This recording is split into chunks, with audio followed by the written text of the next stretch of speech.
Welcome to Guruvarya of the Academy. Learn everything in simple way.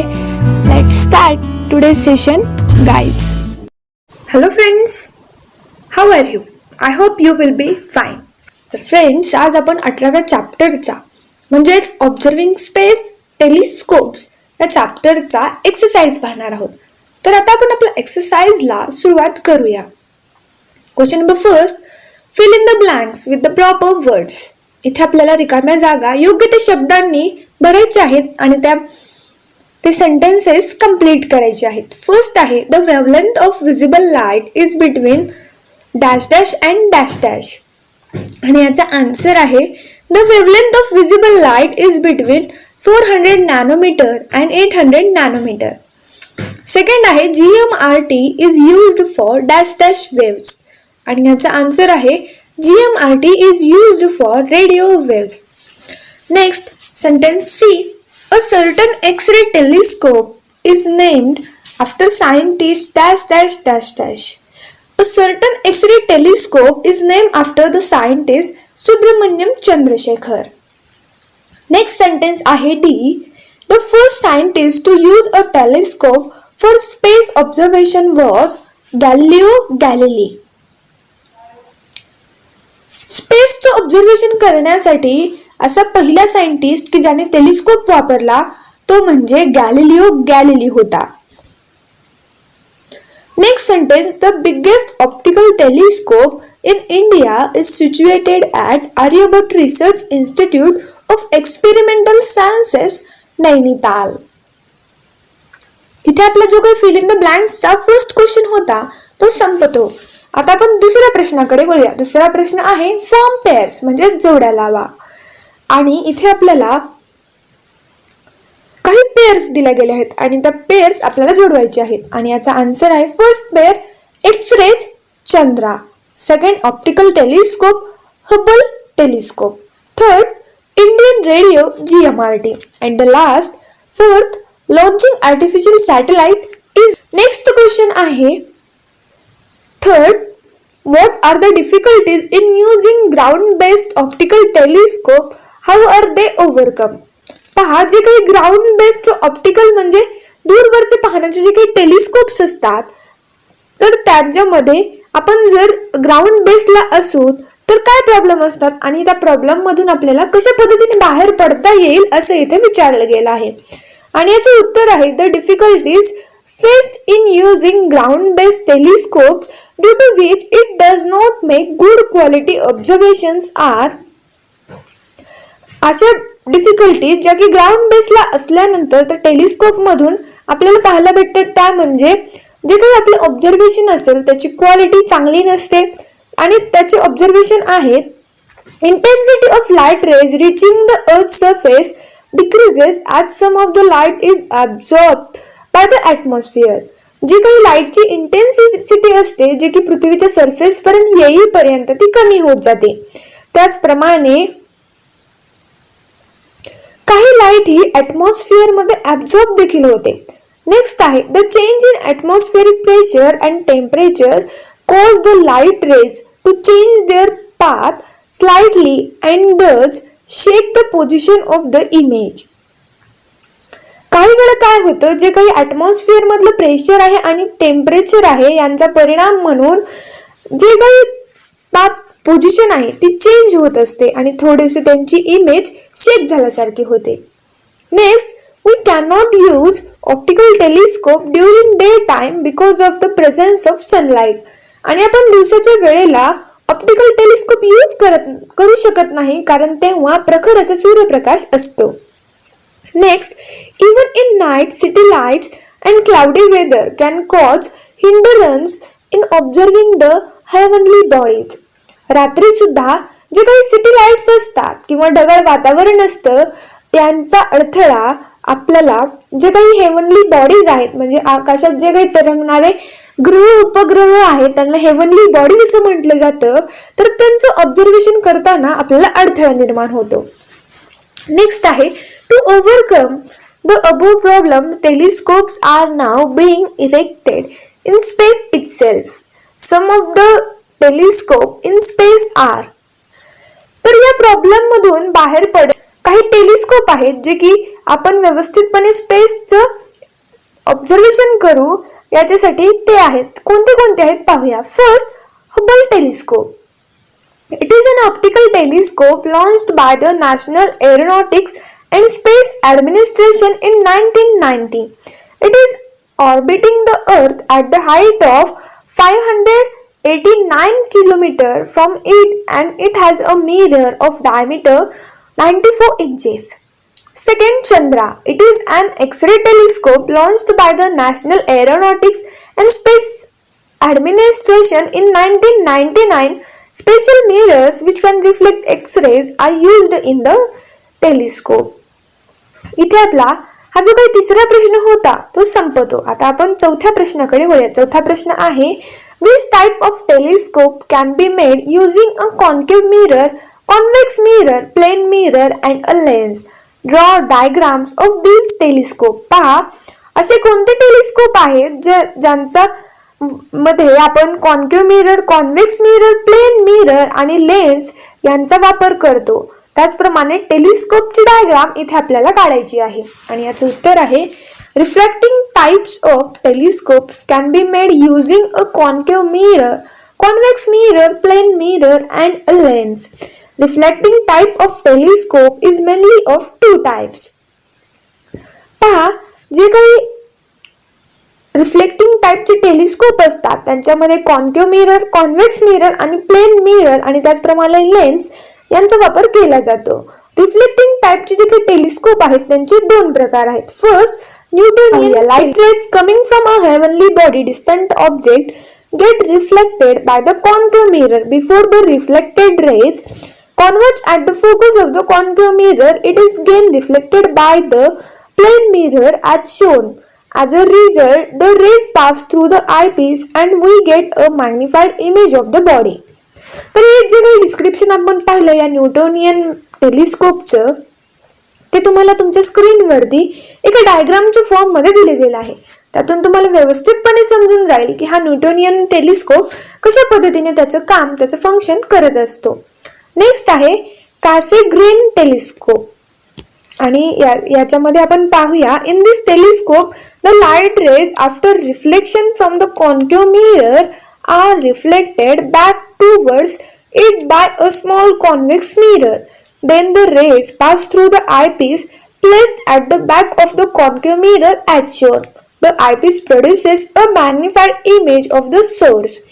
आणि या कासग्रेन टेलिस्कोपची जी काही image आहे ती तुम्हाला तुमच्या स्क्रीनवरती पाहायला भेटेल आणि त्यातून तुम्हाला समजून जाईल की हा जो काही कासग्रेन टेलिस्कोप आहे तो कशा पद्धतीने फंक्शन करत असतो. इथे आपला चौथा प्रश्न संपतो. आता आपण पाचव्या प्रश्नाकडे वळूया. पाचवा, study the figure and answer the following questions. इथे आपल्याला एक फिगर दिली गेली आहे जी की तुम्हाला तुमच्या स्क्रीनवरती पाहायला भेटेल. तर इथे आपल्याला त्याचा व्यवस्थितपणे अभ्यास करायचा आहे, त्याचं ऑब्झर्वेशन करायचं आहे आणि त्यांचे आन्सर्स द्यायचे आहेत. फर्स्ट क्वेश्चन आहे, what type of telescope is shown in figure. या फिगर मध्ये कोणत्या पद्धतीचा टेलिस्कोप सांगितला गेला आहे आणि याचा आन्सर आहे the Newtonian telescope. Next, label the main parts of the telescope. टेलिस्कोपचे जे काही मेन पार्ट्स आहेत त्यांना लेबलिंग करायचं आहे आणि ते लेबलिंग केलेली जी काही डायग्राम आहे ती तुम्हाला तुमच्या स्क्रीनवरती पाहायला भेटेल. नेक्स्ट क्वेश्चन आहे, see which type of mirror does the telescope use. Telescope मध्ये कोणत्या पद्धतीचा मिरर वापरला जातो आणि याचे उत्तर आहे both plane and spherical mirror is used in this telescope. The spherical mirror is a concave mirror. Next question D, what other type of telescope use a curved mirror. जे काही दुसऱ्या टाइपचे टेलिस्कोप असतात त्यांच्यामध्ये कर्व मिरर कशा पद्धतीचे असतात आणि याचे उत्तर आहे कासग्रेन telescope also uses a curved mirror. Next question E, explain the working of the above telescope. इथे आपल्याला जे काही न्यूटोनियन टेलिस्कोप दिला गेला आहे त्याचं वर्किंग एक्सप्लेन करायचं आहे आणि याचा आन्सर आहे, light rays coming from a heavenly body means distant object get reflected by the concave mirror before the reflected rays converge at the focus of the concave mirror, it is again reflected by the plane mirror as shown. As a result, the ray pass through the eyepiece and we get a magnified image of the body. इथे आपला 5वा प्रश्न संपतो. आता आपण 6व्या व या exercise मधल्या शेवटच्या प्रश्नाकडे वळूयात. त्यातील फर्स्ट क्वेश्चन आहे A, explain the construction of Galileo's telescope. इथे आपल्याला गॅलिलिओच्या टेलिस्कोपचं फंक्शन एक्सप्लेन करायचं आहे आणि याचं उत्तर आहे in 1906 Galileo constructed a telescope which provides an erect image of an object only with the help of two lenses. The Galileo telescope contains of two lenses located at the end of long tube as shown in the figure below. The objective was a convex lens and eyepiece was a concave lens. पहा 1906 मध्ये गॅलिलिओनं स्वतःचा असा एक telescope तयार केला होता ज्याच्यामध्ये त्यांनी फक्त 2 लेन्सेस वापरले होते आणि ते लेन्सेस एका लॉंग ट्यूब वरती लोकेट केलेले होते. एका टोकाला त्यांनी कॉन्व्हेक्स लेन्स वापरला होता आणि दुसऱ्या टोकाला म्हणजे आय पीस जिथून आपण पाहणार आहोत तिथे त्यांनी कॉन्केव्ह लेन्स वापरला होता. तर गॅलिलिओचा जो काही टेलिस्कोप होता त्याची इमेज त्याची फिगर तुम्हाला तुमच्या स्क्रीनवरती पाहायला भेटेल. नेक्स्ट क्वेश्चन कडे आता आपण वळूया. नेक्स्ट क्वेश्चन आहे B, explain the construction of radio telescope. जे काही रेडिओ टेलिस्कोप असतात त्यांचं फंक्शन आपल्याला इथे एक्सप्लेन करायचं आहे. कन्स्ट्रक्शन इथे आपल्याला एक्सप्लेन करायचं आहे आणि याचा आन्सर आहे these telescopes are use to see radio waves coming from the space. हे जे काही टेलिस्कोप असतात ते स्पेस मधून येणारे जे काही रेडिओ वेव्स असतात ते चेक करण्यासाठी वापरले जातात. It has 1 or more dishes of parabolic shape. त्याच्यामध्ये 1 ते 2 पॅराबोलिक शेपच्या आकाराच्या डिशेस असतात. The rays coming from the distant source are first reflected by these dishes which converges at the focus. A radio receiver is placed at the focal point which gathers the information. The gathered information is then passed onto a computer which analyzes it and construct an image of the source. तर हे जे काही telescope आहेत त्यांच्यामध्ये 2 parabolic शेपचे dishes present असतात. जे काही raise distant source पासून येत असतात ते सर्वप्रथम त्या डिश वरती रिफ्लेक्ट होतात आणि नंतर एका फोकस वरती ते कॉन्व्हर्ज होत असतात. रेडिओ रिसिव्हर एका फोकल पॉइंटला त्याची सर्व इन्फॉर्मेशन गॅदर करतो आणि गॅदर इन्फॉर्मेशन ही कॉम्प्युटरकडे पाठवली जाते आणि त्यांचं अनालिसिस करून सोर्सच्या इमेजचं डायग्रामॅटिक कन्स्ट्रक्शन केलं जातं. नेक्स्ट क्वेश्चन आहे see, why are optical telescopes located in inhibited places on mountains. जे काही ऑप्टिकल टेलिस्कोप असतात ते इनहिबिटेड प्लेसेस ऑफ माउंटेन्स मध्ये का बरं लोकेटेड असतात आणि याचा आन्सर आहे optical telescope situated on the earth of surface does not produce images of good quality of the following reason. हे जे काही ऑप्टिकल टेलिस्कोप असतात जे की पृथ्वीच्या सरफेसवरती प्रेझेंट असतात ते चांगल्या प्रतीची इमेज क्वालिटी तयार करत नसतात. याची कारणे म्हणजे first, intensity of light rays reaching the earth's surface decreases as some of the light is absorbed by the atmosphere. जी काही लाईट रेजची इंटेन्सिटी असते ती अर्थच्या सरफेस पर्यंत येईपर्यंत ॲटमॉस्फिअर मध्ये बरीचशी ॲब्झॉर्ब केली जाते. नेक्स्ट आहे the change in atmospheric pressure and temperature cause the light rays to change their path slightly and check the position of the image. Atmosphere प्रेशरमुळे किंवा टेम्परेचरमुळे रेजचे डिफ्लेक्शन होऊ शकतं किंवा त्यांचा पाथ स्लाइटली चेंज होऊ शकतो आणि ती इमेज हलू शकते. थर्ड आहे we cannot use optical telescopes during day time because of the presence of sunlight. आपण ऑप्टिकल टेलिस्कोप हा दिवसा वापरू शकत नाही कारण तेव्हा प्रखर सूर्यप्रकाश तिथे आपल्याला पाहायला भेटतो. Last, even in night city lights and cloudy weather can cause hindrance in observing the heavenly bodies. रात्री सुद्धा जेव्हा सिटी लाईट्स चालू असतात किंवा ढगाळ वातावरण असतं, अशा वेळेला आपल्याला जे काही हेवनली बॉडीज आहेत, जे काही आपल्या अवकाशामध्ये असणारे ग्रह तारे आहेत, त्यांचं निरीक्षण आपण करू शकत नाही. सिटी लाईट्स आणि ढगाळ वातावरणाचा अडथळा निर्माण होत असतो. Those optical telescopes are located in inhabited places and on higher altitude, such as on the top of mountains, to reduce the above problems in appreciable amount. पहा, हे जे काही ऑप्टिकल टेलिस्कोप असतात त्यामुळेच हे सर्व कारणांना टाळण्यासाठी उंच अशा पर्वतावरती सेटअप केलेले असतात आणि त्यामुळे हे बरेचसे प्रॉब्लेम खूप कमी प्रमाणामध्ये आपल्याला पाहायला भेटत असतात. Next and last question from the exercise is question D. Why can an X-ray telescope not be based on earth? जे काही एक्स-रे टेलिस्कोप असतात ते अर्थवरती डिपेंडेंट का नाही राहू शकत? आणि याचा आन्सर आहे X-ray telescope can not be based on the earth because X-ray do not reach the earth's surface as they are blocked by the earth's atmosphere.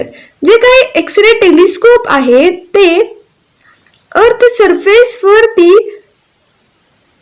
पोहोचलेले आपल्याला पाहायला भेटत नाहीत, कारण जे काही अर्थचं ॲटमॉस्फिअर आहे. अशाच पद्धतीने व्हिडिओज पाहत राहा, तुमच्या फ्रेंड्सला शेअर करत जा, ज्यामुळे त्यांची पण मदत होईल आणि व्यवस्थितपणे अभ्यास करत जा. तर यानंतरचे या पुढील चॅप्टर्स तुम्हाला 9th स्टँडर्ड सायन्स या फोल्डरमध्ये पाहायला भेटतील. पाहायला विसरू नका. धन्यवाद. Thanks for watching video. जर तुम्ही आमच्या चॅनलला सबस्क्राईब केलं नसेल तर लगेच सबस्क्राईब करा आणि बाजूला असलेल्या बेल आयकॉनवर क्लिक करा, म्हणजेच तुम्हाला आमच्या नवीन व्हिडिओचे अपडेट भेटतील. आणि शेअर करायला विसरू नका, कारण जशी तुम्हाला मदत झाली तशी इतरांना पण होऊ द्या. Thank you everyone.